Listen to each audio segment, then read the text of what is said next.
बोला पुंडलिक वरदेव हरी विठ्ठल. श्री ज्ञानदेव तुकाराम. पंढरीनाथ भगवान की जय. माऊली ज्ञानेश्वर महाराज की जय. जगद्गुरु तुकाराम महाराज की जय. ज्ञानेश्वरीचा अध्याय 13 म्हणजेच प्रकृती पुरुष विवेक योग या अध्यायाचं आपण वाचन आणि निरूपण करत आहोत. 35 भाग झालेले आहेत. 880 ओव्या झालेल्या आहेत. आता त्या पुढचा भाग म्हणजे भाग नंबर 36 आपण बघणार आहोत. सध्या 13वा श्लोक चालू आहे आपला. पुढे जाण्याच्या अगोदर पाठीमागे काय झाले थोडक्यात आपण लक्षात घेऊयात आणि मग पुढे जाऊयात. तर या अध्यायाची सुरुवात ज्ञानेश्वर माऊली आपले जे गुरु आहेत निवृत्तीनाथ यांचं स्मरण करून या अध्यायाची सुरुवात करतात. सुरुवातीच्या संभाषणामध्ये भगवान श्रीकृष्ण अर्जुनास सांगतात की हे जे शरीर आहे त्याला क्षेत्र असे म्हणतात आणि हे जो जाणतो त्याला क्षेत्रज्ञ असे म्हणतात. तसेच सर्व क्षेत्रांमध्ये जो क्षेत्रज्ञ आहे तो मीच आहे हे जाण असेही सांगतात. आता हे क्षेत्र म्हणजे काय, क्षेत्रज्ञ म्हणजे काय, शरीराला क्षेत्र का म्हटलेलं आहे, तर त्या संदर्भात या अध्यायामध्ये बराचसा उहापोह आलेला आहे. तर या शरीराला क्षेत्र असे म्हणतात याचं कारण असं आहे की क्षेत्र म्हणजे शेती आणि क्षेत्रज्ञ म्हणजे शेती कसणारा तो म्हणजे शेतकरी. शेतकरी जसं आपल्या शेतामध्ये अन्नधान्य पिकवतो, अन्नधान्य पेरतो, पाणी घालतो, ऊन वारा पावसापासून त्या धान्यामध्ये धान्याच्या पिकामध्ये दाणे भरले जातात, तिथं किडीचं नियोजन करतो, सगळं शेतकरी करत असतो. जेवढं तो कष्ट करतो तेवढं त्याला पीक मिळतं. त्याचप्रमाणे हे जे शरीर आहे ते क्षेत्र आहे आणि क्षेत्रज्ञ म्हणजे आपला आत्मा. तर आत्मा आपल्या शरीराकडून जे काही चांगले वाईट कर्म करून घेतो त्या कर्माचं फळ म्हणून पाप पुण्य हे आपल्याला मिळत असतं. त्यामुळं शरीराला क्षेत्र असं म्हटलेलं आहे. मग प्रश्न येतो की या शरीरावर म्हणजे या क्षेत्रावर ताबा कुणाचा आहे, तर त्यासाठी जे कर्मवादी आहेत, सांख्यमतवादी आहेत, संकल्पवादी आहेत, तसेच जे कालवादी आहेत, स्वभाववादी आहेत, या सगळ्यांनी आपापल्या परीनं या शरीरावर कोणाची सत्ता आहे हे सांगण्याचा प्रयत्न केलेला आहे. त्यानंतर भगवान श्रीकृष्ण अर्जुनास हे क्षेत्र म्हणजे काय हे सांगतो म्हणतात. तर हे क्षेत्र 36 तत्वांपासून बनलेलं आहे असं भगवान श्रीकृष्ण अर्जुनास सांगत आहेत. त्यानंतर सत्पुरुषाची लक्षणं ही सुद्धा या श्लोकामध्ये आलेली आहेत. त्याच्यामध्ये सत्पुरुषाच्या लक्षणांमध्ये मनाची इच्छा नसणे, दांभिकपणा नसणे, अहिंसा, शांती, सरळपणा, आचार्य उपासना, अंतर्बाह्य सुचिरभूतपणा, स्थिरता आणि आत्मसंयम हे सगळी सत्पुरुषाची लक्षणं याच अध्यायामध्ये आपण पाहिलेली आहेत. त्यानंतर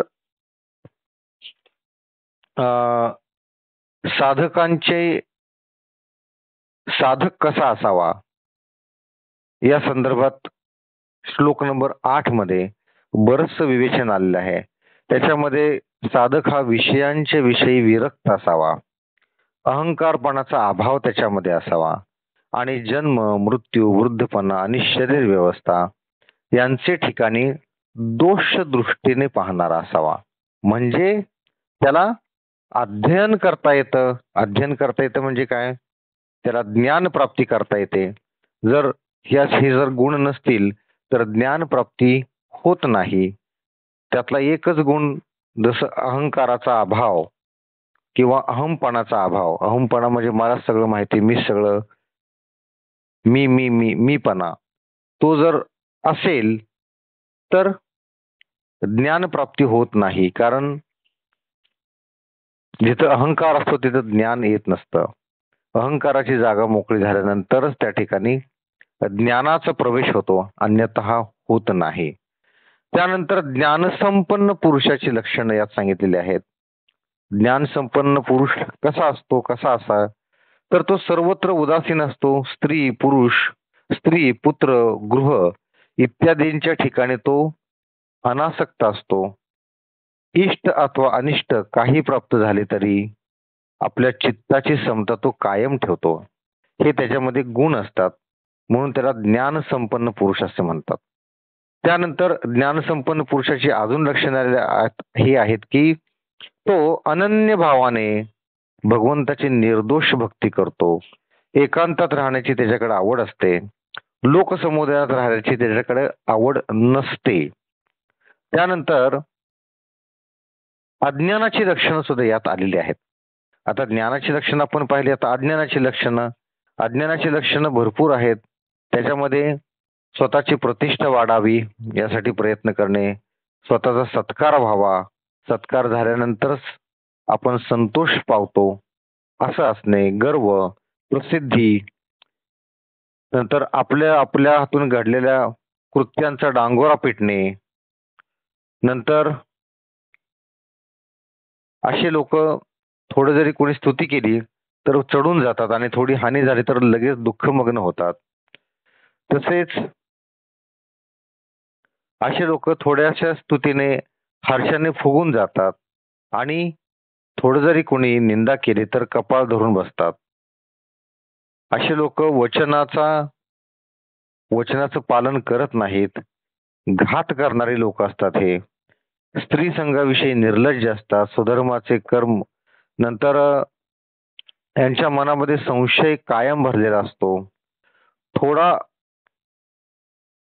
भयाचं नाव जरी काढलं तर हे घाबरे होऊन जातात, म्हणजे घाबरट असतात. दुःखाची गोष्ट ऐकल्याबरोबर गडबडून जातात. अज्ञानी असतात. आत्मसंयमाचा अभाव असतो त्यांच्याकडं. निर्लज्ज असतात.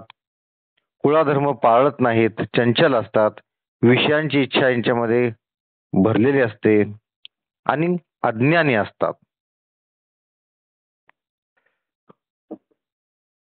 नंतर यांना स्त्रीचे वेड असते. मरेपर्यंत विषयाचा तिटकार त्यांना येत नाही. अभिमान एवढा असतो की अभिमानाचा ताठा असतो. मीच शहाणा असा त्यांचा स्वभाव असतो.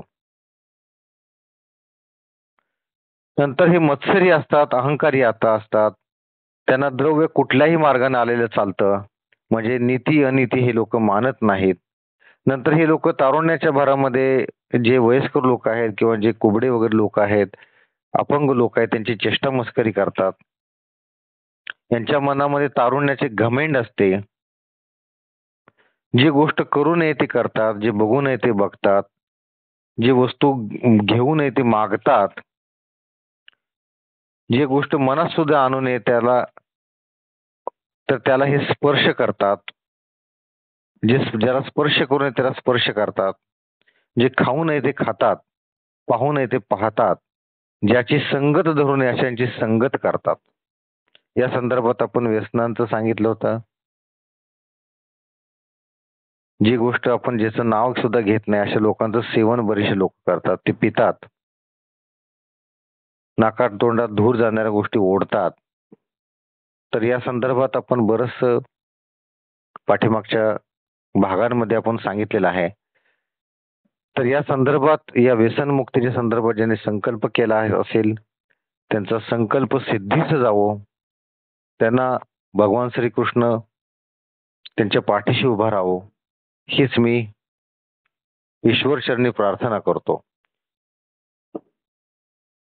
तसेच असे जे अज्ञानी लोक असतात त्यांना स्त्रीची भरपूर आसक्ती असते. ते स्त्रीच्या हातात, जसं गारुड्याच्या हातात माकड असतं तसं ते स्त्रीच्या हातातलं माकड होऊन जातात. तिच्या तालावर नाचतात. आपल्या गोत्रजांना, कुटुंबांना फसवून त्यांची संपत्ती मिळवून स्त्रीकडे देतात. असे हे स्त्री लंपट असतात हे लोक.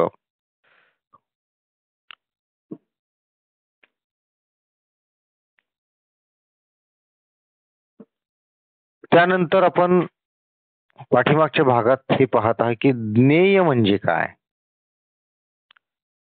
तर ज्ञेय म्हणजे जगण्यास योग्य, जे जाणल्याने जीवाला मोक्ष मिळतो.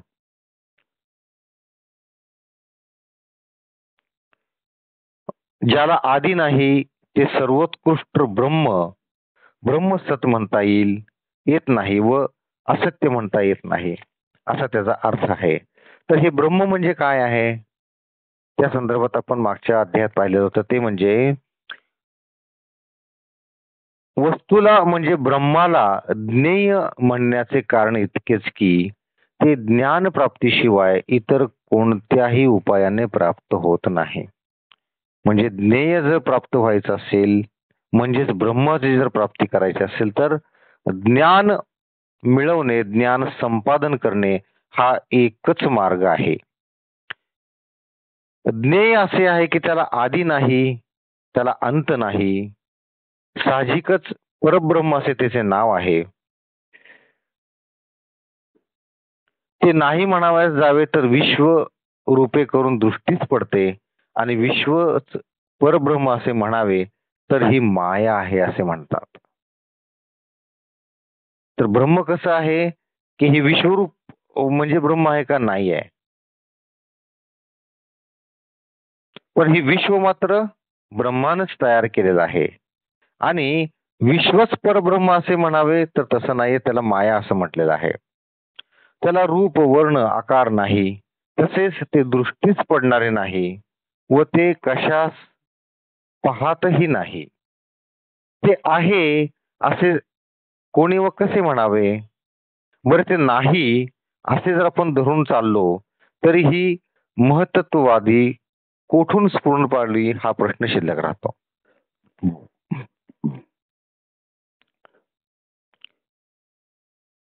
त्यानंतर आपण पाहिलं की या जगात त्याला म्हणजे ज्ञेयाला सर्व बाजूने हात पाय आहेत, सर्व बाजूने नेत्र मस्तक व मुखे आहेत, सर्व बाजूने कान आहेत आणि ते सर्वाला व्यापून राहिलेले आहे, असे हे ज्ञेय आहे.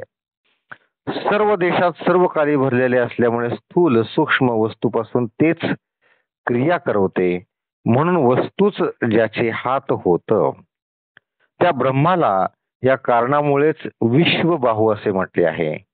का, की ते सर्वत्र सर्व प्रकारे सर्वदा क्रिया करवित असते. ते सर्व ठिकाणी एक समावेशन करून असते, म्हणूनच त्याला विश्वंद्री असेही नाव प्राप्त झालेले आहे. ज्याप्रमाणे सूर्याला अंग व डोळे हे अवयव वेगळे नाहीत, त्याप्रमाणे जे सर्वस्व रूपे करून पाहते, म्हणून त्यात डोळे नाहीत, तरी वेदाने त्याला मोठ्या शहाणपणाने विश्वचक्षु असे म्हटलेले आहे. ते सर्वांपेक्षा उंच व सर्व प्रकारे नित्य आहे, म्हणून त्याला विश्वमूर्धा असेही म्हणतात. अग्नीची जी मूर्ती तेच त्याचे मुख होय, त्याप्रमाणे जे ब्रह्म सर्व वस्तूंचा उपभोग घेते. इथपर्यंत आपण काल पाहिलं होतं. आज भाग नंबर 36 आपण पाहणार आहोत. 880च्या पुढच्या ओव्या पाहणार आहोत.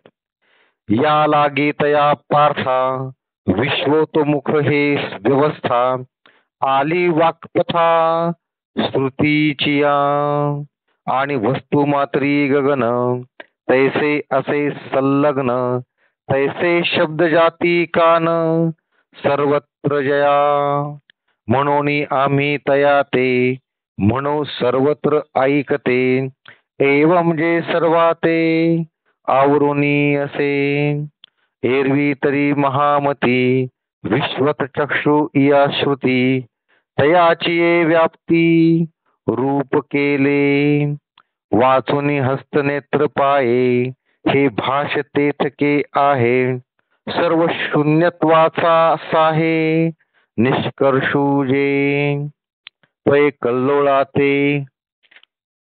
कल्लोळे ग्रासी जती असे ऐसे कळे परी ग्रासीते ग्रास वेगळे ऐसे काही. आता या ओव्यांचा आपण अर्थ बघूयात. पार्था याच कारणास्तव श्रुतींनी ब्रह्माला विश्वतोमुख असे म्हटलेले आहे. आणि आकाश ज्याप्रमाणे सर्व वस्तूत ओतप्रोत भरलेले आहे, त्याप्रमाणे शब्द मात्रांबरोबरच त्याचे श्रवण होते. म्हणून त्या ब्रह्माला आम्ही सर्वत्र ऐकणारे असे म्हणतो. म्हणजे ब्रह्मा कसा आहे की सर्वत्र पाहणार आहे, सर्वत्र त्याचे हात आहे, सर्व ऐकणारे आहेत. कारण ह्या जगात सर्वाला व्यापून आहे. हे जे ब्रह्म आहे, हे जे ज्ञेय आहे, सर्वाला व्यापून आहे. हे महामते अर्जुना, ब्रह्माची याप्रमाणे व्याप्ती असल्यामुळे श्रुतींनी त्याला विश्वतचक्षु असे म्हटले आहे. विश्वतचक्षु म्हणजे सर्व विश्वावर ज्याची नजर आहे त्याला विश्वतचक्षु असे म्हणतात. म्हणून अर्जुना, ब्रह्माची ज्याप्रमाणे व्याप्ती असल्यामुळे त्याला विश्वतचक्षु असे म्हणलेले आहे ब्रह्माला. बाकी हात, नेत्र, पाय यांची ज्या ठिकाणी गोष्ट तरी कुठून येणार? कारण ते सर्व शून्याचा निष्कर्ष म्हणजेच परिणाम आहे. हे जे ज्ञेय आहे, हे जे ब्रह्म आहे, ते सर्व शून्याचा निष्कर्ष आहे. आणि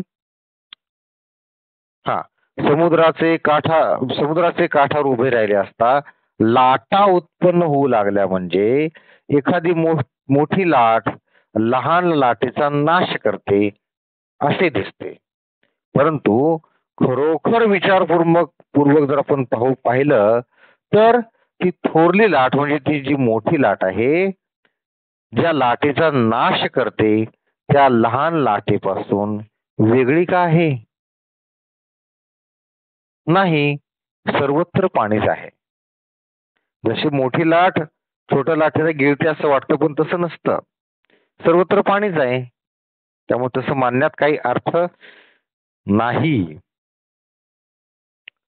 तैसे साचची जे एक तेथ के व्यापक परी बोलावया नावेक करावे लागे. पै शून्य जे दावावे जाहले तै विंदुले एक केले. तैसे अद्वैत सांगावे बोले तै द्वैत्व कीजे. एरवी तरी पार्था गुरु शिष्य सत्पथा आढळू पडे सर्वथा बोल खुंटे. म्हणून गा श्रुती द्वैत्व भावे अद्वैती निरूपणाची वाहती वाट केली. तेची आता अवधारी ये नेत्र गोचरे आकारी ते ज्ञेय गा जयापरी व्यापक असे. त्याचप्रमाणे जे ब्रह्म सर्वत्र भरलेले आहे त्याचे ठिकाणी व्यापक अव्यापक भाव कुठून येणार? कारण सर्वत्र ब्रह्मच भरलेला आहे. तर व्यापक आणि अव्यापक असं आपण म्हणू शकत नाही, कारण सर्व जग हे ब्रह्मानं व्यापलेलं आहे. मग अव्यापकाचा प्रश्न येतोच कुठे? परंतु ते प्रश्न करून दाखवण्याकरता क्षणभर असे बोलावे लागते. ज्याप्रमाणे हिशोब लागताना बाकी पूज्य दाखवण्याची वेळ येते, त्यावेळेस शून्याबद्दल वर्तुळाकृती काढतात. त्याप्रमाणे अद्वैत्व स्पष्ट करून सांगण्याचे म्हटले तर द्वैत्वाचा स्वीकार करून स्पष्टीकरण करावे लागते. त्याचा नीट अर्थ लक्षात घ्या. हिशोब लागल्यानंतर शून्य उरतो. शून्य आपण कसा काढतो? वेटोळा काढतो, असा वर्तुळाकार काढतो. त्याचप्रमाणे अद्वैत्व स्पष्ट करून सांगण्यासाठी म्हणजे अद्वैत समजून सांगायचे म्हणजे काय? द्वैत्वाचा स्वीकार करून स्पष्टीकरण करावे लागेल. नाहीतर अर्जुना, गुरु शिष्य संप्रदाय चौकडून बंद पडेल. असे जर नाही झाले तर गुरु शिष्य परंपराच बंद पडेल आणि अद्वैत्वाविषयी सर्व भाषण बंद होईल. म्हणून श्रुतींनी द्वैत्वाविषयी स्पष्टीकरण करून अद्वैत्व समजून देण्याची वहिवाट पाडली.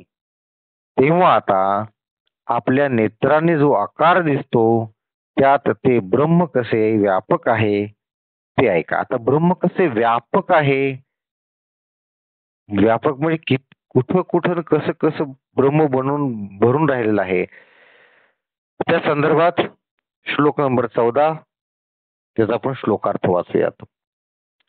हे सर्व इंद्रियांना त्यांच्या विषयाचे ज्ञान करून देणारे आहे. हे जे ब्रह्म आहे, हे जे ज्ञेय आहे, हे सर्व इंद्रियांना त्यांच्या विषयांचे ज्ञान करून देणारे आहे. म्हणजे प्रत्येक कुठल्या इंद्रियाचं काय काम आहे, आपण कानानं बघतो का, डोळ्यानं ऐकतो का, असं होत नाही. मग प्रत्येक इंद्रियाची कामं ही ठरलेली आहेत. ते कोण सांगतं, तर हे ज्ञेय सांगतं. हे बघ, रस ज्याप्रमाणे उदकामध्ये उदक रूप होऊन असतो, तेज ज्याप्रमाणे दीपामध्ये दीपमान असते, सुगंध जसा कापुराच्या रूपाने कापुरात भरलेला असतो, किंवा क्रिया शरीराच्या रूपाने शरीरात दृष्टीस पडतात, किंबहुना अर्जुना सोने ज्याप्रमाणे सोन्याच्या रव्याच्या रूपाने दृष्टीस पडते, त्याप्रमाणे ते या सर्व जगाचे आदी कारण असून सर्वात दृष्टीस पडते, सर्वात दृष्टीस पडते. ते म्हणजे काय, ज्ञेय.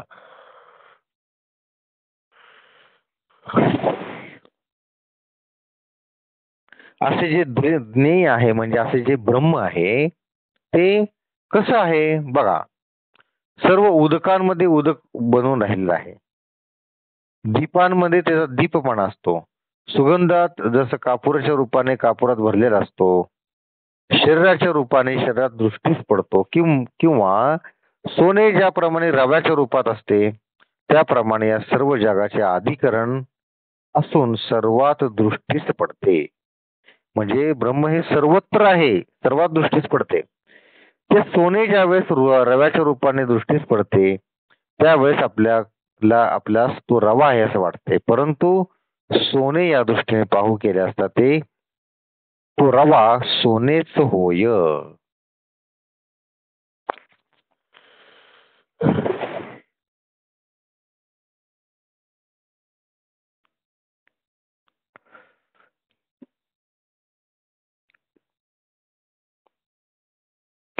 तर या पद्धतीनं या ओव्यांचा अर्थ आहे.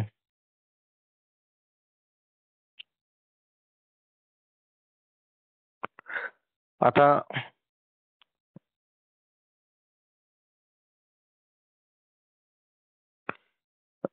आज जरा थोडासा वेळ कमी आहे, त्यामुळे आज आपण इथंच थांबणार आहोत, कारण मला थोडस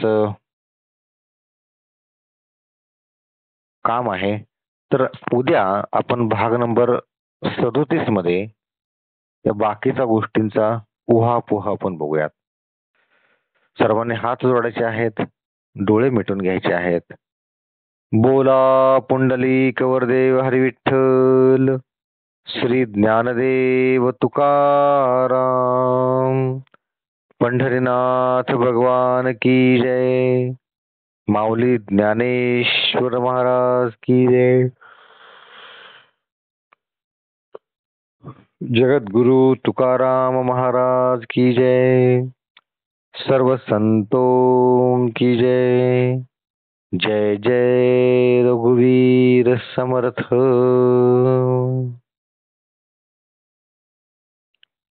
रामकृष्ण हरी.